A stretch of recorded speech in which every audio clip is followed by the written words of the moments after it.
So here is the backstock process. Before I start, we use these at the table.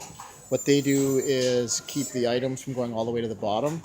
They're spring loaded and they help so that the backstocker does not have to reach all the way to the very bottom.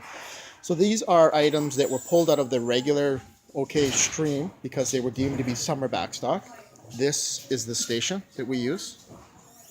Obviously each store is different depending on space, but basically how it works is these are the categories that we are separating our summer backstock into. W1, W2, W3, which is women's, men's 1 and 2, and kids, which is everything. These are the boxes that they're going into. There is a Halloween box, there's kids, and then men's is down here, 1 and 2. And we also have Christmas, and I know that depending on the market, it may vary. We have Christmas clothes and Christmas sweaters. This is stuff that's going to go back to the table that the backstock coordinator has determined should not have come to the station. They can go out today. So basically what happens is she pulls the items out of here. She piles it accordingly to these categories here, puts them in the piles that they belong in. So there's 1, there's 2, there's 3, there's men's 1 and 2, and there's her kids pile. And then what she does is she will come in here and roll them and put them in these boxes. And each box has 4 to 5 rolls in a row, 4 high. Sometimes in kids you can get 5 high, but generally speaking 4 high. So Carm will come in and she will roll these items for us. The trick is to try and have a long item on the bottom, because then you can roll so that everything goes inside of the longest item and you have no tip sticking out. For baling, we put an elastic band around it.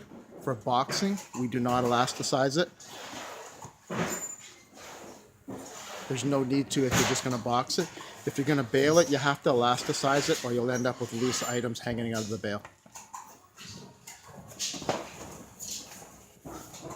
And then Carm will just fill those boxes up, and when they're full, they will go onto this cart, right, or onto this pallet right here. So here's what it looks like when a bale is popped open. This bale is about half gone through. There's the end, cardboard wrapped in a sheet. Same on this side, this sheet right here was around the bale. So there's the rolls inside of the bale. When we go to process these rolls, this is winter backstock going to the floor right now. Somebody will just come in with a cart, take the rolls out carefully, and pile them in the cart. You can see that these rolls are elasticized because it's winter backstock and it's in a bale and we wanted to make sure that it stays clean and neat. So here we are at the table. We've taken the shopping cart from the bale.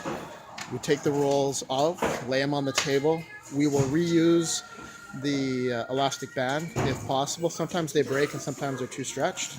But basically what we're doing is just laying items out. And she's just going to hang them like she'd hang any other item. See how she's unwrapping? The arms were tucked in. And you can see the items. There's nothing wrong with them. Some items have creased more than other items. But generally speaking, you can put every item to the floor.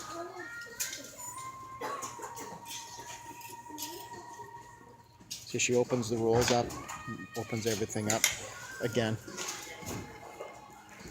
You can pull all the items out. You can see the crease. There is some creasing. There's no creasing at all in a sweater, but basically there's nothing stopping you from putting any of these items to the floor. We do not roll. We try our hardest not to roll silk, and we also try our hardest not to roll nylon and stuff like that will crease permanently. She puts a black hanger up, and then she hangs all the items in front of the black hanger, so that when it gets to the grader down the line, the grader knows to switch on the ticketing machine from regular to backstock.